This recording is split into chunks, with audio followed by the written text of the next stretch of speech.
मत पूछो, मुझे पबजी बहुत पसंद थी और मैं अगर पबजी खेलती ना तो मुझे बड़ा शौक था कि मैं पबजी के एक स्क्वाड के अंदर होती। पबजी की तो मैं डाई हार्ट फैन, उफ मत पूछो। अब देखो पाकिस्तान के अंदर इन्होंने पबजी को बैन कर दिया। व्हाट डू दे वांट, ये क्या चाहते हैं? इन्होंने हर चीज़ बैन कर दी पाकिस्तान के अंदर। अब जब मैं पुरानी राबी थी तो मुझे शीशा लाउंज बैन होने का भी बड़ा दुख होता था कि शीशा क्यों उन्होंने बैन कर दिया, कि देखो सिगरेट भी तो लोग पी रहे हैं ना, अब आप नौजवानों को क्यों गलत चीज़ के ऊपर लगा रहे हो? वो क्या करें? वो एक फ्रस्ट्रेटेड माहौल के अंदर है। हमारे हैं तो आपको पता है माहौल किस तरह का है। अब पबजी एक ऐसी, अब ऑनलाइन गेम्स जो है ना इनको सीरियस लेना पड़ेगा हमें, क्योंकि पूरी दुनिया में ये सीरियस हो रही हैं। It's only Pakistan PUBG game खेलता है, ख़राब हो गया मुंडा साडा। Come out of that thing. PUBG को बैन कर दिया, टिकटॉक को बैन नहीं किया। क्यों? वल्गैरिटी है यार, सारे देख रहे होते हैं यार, गंदा गंदा सारा कुछ नज़र आ रहा होता है। नहीं, टिकटॉक मैं नहीं यूज़ करती हूँ और मैं टिकटॉक के ख़िलाफ़ हूँ। I think TikTok should be band, because अगर आप टिकटॉक के ऊपर जाएँ तो वो आपको कोई 1500-2000 राबी पीरज़ादा मिलेंगी वहाँ पर। और कुछ राबी पीरज़ादा जो बंदे हैं या बंदियाँ हैं वो तो अपनी नेकियाँ इतनी बना रहे हैं ना कि वो मेरी पुरानी वीडियोज़ ला कर ना उसके ऊपर अपलोड कर रहे हैं। उनकी नेकियां तो पता नहीं कितनी होंगी, मेरे पास चली गई होंगी, अब मेरे गुनाह उनके पास जा रहे हैं। So let them do it, let them practice it. वो करते रहें जिसने जो करना है। बट अब ये बनाया होता ना पुरानी राबी पीरज़ादा ने, तो इस टाइम इसको पूरी गवर्नमेंट, पूरा मीडिया जो है वो सपोर्ट कर रहा होता। और मैं ये जो भाई हैं मेरे मुस्लिम भाई जो अर्तुगल के जो हीरो हैं, मैं उनको गिफ्ट कर रही होती। अब चूँकि ये अल्लाह की राबी ने बनाया है तो लोग तो इग्नोर करेंगे, लेकिन मैंने बताया ना 6 months I am giving to Pakistan. और अगर पाकिस्तान को मेरी और मुझे पाकिस्तान की समझ नहीं आई तो ये आर्ट है। I can't let my art die. I will shift to some other country, most probably Mecca, but could be Turkey now. मैं पहले भी बात कहती थी, अब मैं और कॉन्फिडेंस से बात कहती हूँ कि मैं अल्लाह ताला के अलावा और अपने वालिदैन के अलावा किसी से नहीं डरती। नो वन कैन प्रेशराइज मी।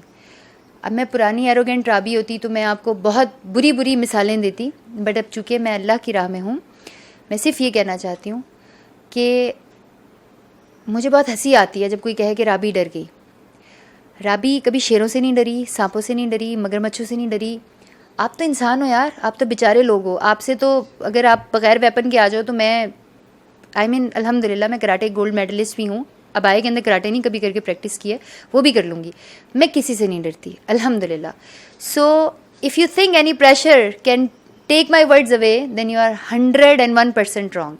अगर इतना ही प्रेशर होता है तो I would have left Pakistan. हाँ, मैं अल्लाह ताला से डरती हूँ और मैंने अपनी जो ट्वीट वापस की थी वो इसलिए की थी क्योंकि बहुत सारे अल्लाह के बंदे, बहुत सारे पाकिस्तान के मुखलिस लोग मुझे मैसेजेस, हमें कोई इस दिन कोई मेरा ख्याल है कोई 80,000 ईमेल्स आई थी जिसके अंदर लोगों ने मैसेजेस किए थे कि खुदा का वास्ता है कि पाकिस्तान मत छोड़ना। और तब मुझे एहसास हुआ कि शायद मुझे नहीं छोड़ना चाहिए। अब मेरा दिल बहुत बातें करने को चाह रहा है इस बात के ऊपर, लेकिन नहीं, I am change person, I have to control my नफ्स। नहीं, कोई बात नहीं, मैं मेरे प्यारे भाइयों और बहनों, मैं अल्लाह और अपने वालिदैन के अलावा किसी से नहीं डरती, कभी भी नहीं डरी। आजमाना है तो कोई अगर वेपन तो आप मेरे सामने ले आओगे, अल्हम्दुलिल्लाह वेपन भी मैं बहुत अच्छा चला सकती हूँ। टेक एनी थिंग, मुझे तो डुबा के भी नहीं मार सकते। मैं ब्रॉन्ज मेडलिस्ट हूँ आर्मी के अंदर। जब मैं गारन टाउन में होती थी तो मैं 37 फैमिलीज़ थी जिनको मैं राशन देती थी। जब मैं यहाँ पर आई तो मैंने बड़ी कोशिश की कि मैं उनको फॉलो अप कर सकूँ, बट चूँकि रास्ता दूर था। वहाँ पर मैं रहती थी जीवन आला एक गाँव के पास। इस गाँव में मैं सोशल वर्क करती थी। जब मैं यहाँ पर आई तो अल्लाह ने चररपिंड मेरे मत्थे डाल दिया। आपने एक चीज़ ज़रूर बतानी है जो कि मैंने ख़ुद भी बतानी थी, मुझे टाइम नहीं मिला। आपको याद है कि मैंने एक रोड की अभी पिछले कोई हफ़्ता पहले एक वीडियो दिखाई थी जिसमें बच्चे गिर के मर जाते हैं। 18 ईयर्स से वो सड़क नहीं बनी थी। मेरी उस वीडियो के 2 दिन बाद वो सड़क बन गई। सो दैट शोज़ कि जो आपका पहला क्वेश्चन था कि प्रेशर, नहीं, मेरे प्रेशर में अल्हम्दुलिल्लाह अल्लाह के करम से लोग आते हैं, मैं किसी के प्रेशर में नहीं आती। अब वो रोड बन गई है, अब किसी का बच्चा वहाँ पर नहीं गिरेगा इंशाल्लाह। और ये काम तो पहले तो मैं बस ऐसे ही करती थी, लेकिन अब जब मैं काम करती हूँ ना तो अब मैं बस समझ लें कि यही काम करती हूँ। पेंटिंग, कैलीग्राफी या लोगों के जो नाम मैं लिख के देती हूँ उन सब की आमदनी अल्हम्दुलिल्लाह अल्लाह के करम से वो अच्छी जगह पर लगती है। इल्म, अदब और ख़बर, ये 3 चीज़ें हैं जो हमें चाहिए। और उर्दूग्राम प्लीज़ कोशिश करें कि unlike the other pages and social media platforms who try to demoralize Pakistan, जो कि पाकिस्तान का इमेज ख़राब करना चाहते हैं, आप पाकिस्तान का अच्छा इमेज दुनिया के सामने लेकर आएँ। जज़ाकल्लाह खैर।